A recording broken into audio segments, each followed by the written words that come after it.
what's up guys? My name is Zach and today I am driving a 1960 Oldsmobile Dynamic 88 Holiday Sports Sedan. Up front is a 6.1 liter V8 and down below is a 4-speed automatic transmission. Now I am super excited to be driving this Oldsmobile Dynamic 88 for two reasons. First of all, I love this era of cars and I always love sharing this era of cars with you. But the second reason is that this was a one family owned vehicle up until this year. It's an extremely well kept original example, meaning this car has never been repainted or restored and it's in such fantastic condition, so I'm excited to share that with you today. But if you would like to submit your own vehicle and have it reviewed here on the channel, you can head on over to my website, zackpradel.com/submit. It's a quick and easy submission form. It takes under a minute to fill out, and I come out to you. But let's get back to that Rocket V8 under the hood. Well, there were two Rocket V8s. There was this Rocket V8, the 6.1 liter, or there was a 6.5 called the Super Rocket. Now, the Dynamic was actually, if you could believe it, the lower trim level of the 88 series. There was the 98, which was the top dog, the Super 88, and the Dynamic 88. This is the Rocket V8 from NASCAR fame. However, by this era, manufacturers had been kicked out of NASCAR, but the lineage is still there. Like I said, paired to it is a 4-speed hydromatic automatic transmission, and I really like it. It has an incredibly smooth 1-2 shift, and 3-4 is barely noticeable at all. This is a very smooth, very nice riding car, and that is absolutely a dream to pilot here today. Last but not least, of course, it is rear wheel drive. So how does it feel to drive a Dynamic 88? Well, this thing is big, and that is on your mind constantly when driving it in the modern era. Now, back in the day, this wasn't considered the biggest car ever made or anything like that, but to a modern human, it is. Steering is super light. I could turn with one finger if I wanted to. And the Rocket V8 does make 240 horsepower, but it's not anything that will really blow your mind. Visibility is wonderful. I love this curved windshield that it has, and it has a curved rear window as well. But overall, it is pretty great. With that stuff out of the way, let's talk about the interior. Well, in front of me, I have my fuel, speedometer, and clock, but the speedometer has this sort of green backing that goes across the dash as you speed up.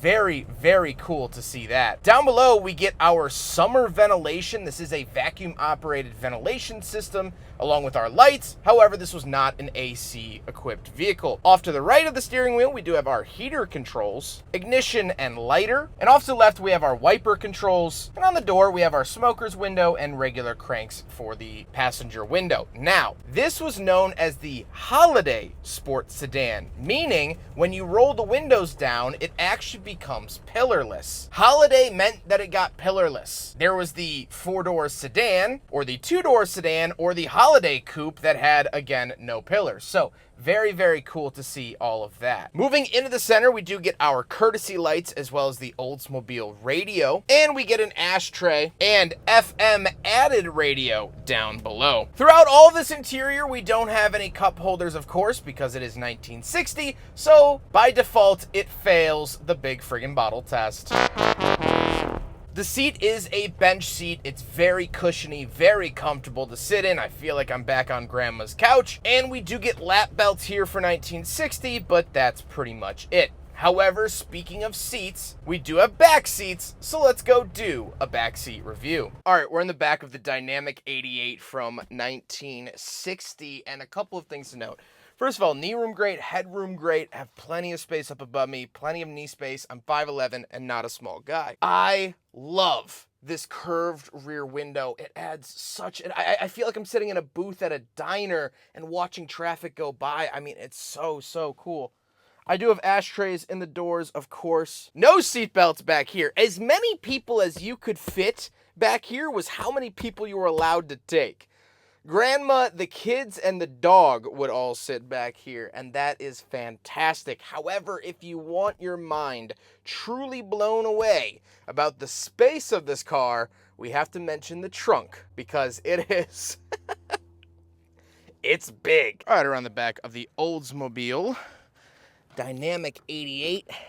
Turn the key here and pop it up and look at this trunk space. Absolutely amazing. What's really cool, or interesting, I wouldn't say cool maybe, the spare tire couldn't fit mounted up like that, and they didn't want to mount it completely flat, so they actually had these sort of ramped brackets to then mount it sort of sideways. We do have a period correct cooler back here as well, but if we move this aside, you could see that there's actually a shelf that goes up to the back seats. So you could lay something flat. You have 5-6 feet of trunk space if you incorporate that shelf. I mean, look all the way over there. I mean, that looks like a different time zone in the back of the Dynamic 88. Such a cool thing to see. And I hate to be that guy.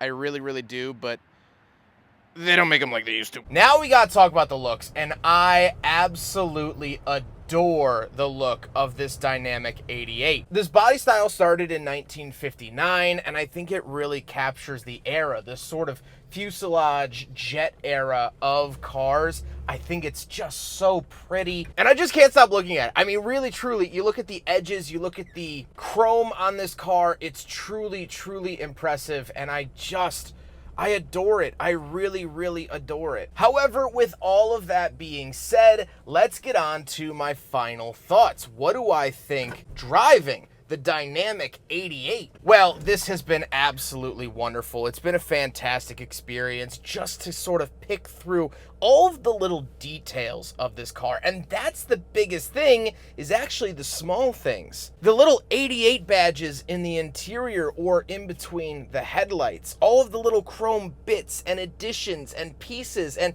the different patterns on the doors. And my favorite thing in the whole wide world, probably my favorite thing I've seen as of recent, is under the hood. You might have seen it in the underhood shots. There is a glass bottle for washer fluid. So back in 1960, you could option it with additional wiper fluid or additional radiator fluid, and it would come in this little bottle and be at the ready.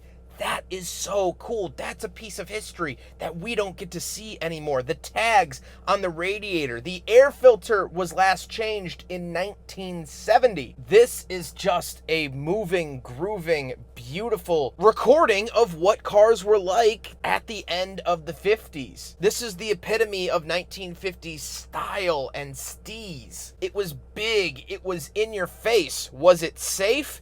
Heck no. A glass bottle underneath the hood? That's not great. This was before crash protection or anything like that, but cars like this were why safety standards started to come into play. But I mean, this is the most unrestricted that American cars ever were. Slap the biggest V8 you can make up front. Make it as beautiful and as gorgeous as you can, and here it is. Emissions weren't breathing down the neck of Oldsmobile in 1960. It was free to be what it wanted, and what it wanted to be was this fantastically beautiful automobile. I hope you guys enjoyed the video. Huge thank you to John for letting me take out his Oldsmobile Dynamic 88. What an amazing, amazing piece. John has been wonderful to work with. We're filming a couple of his vehicles here today. I appreciate him very, very much for making this possible. But I hope you guys enjoyed the video. Don't forget to rate the video, comment on the video, and subscribe if you really liked it. Take care, guys.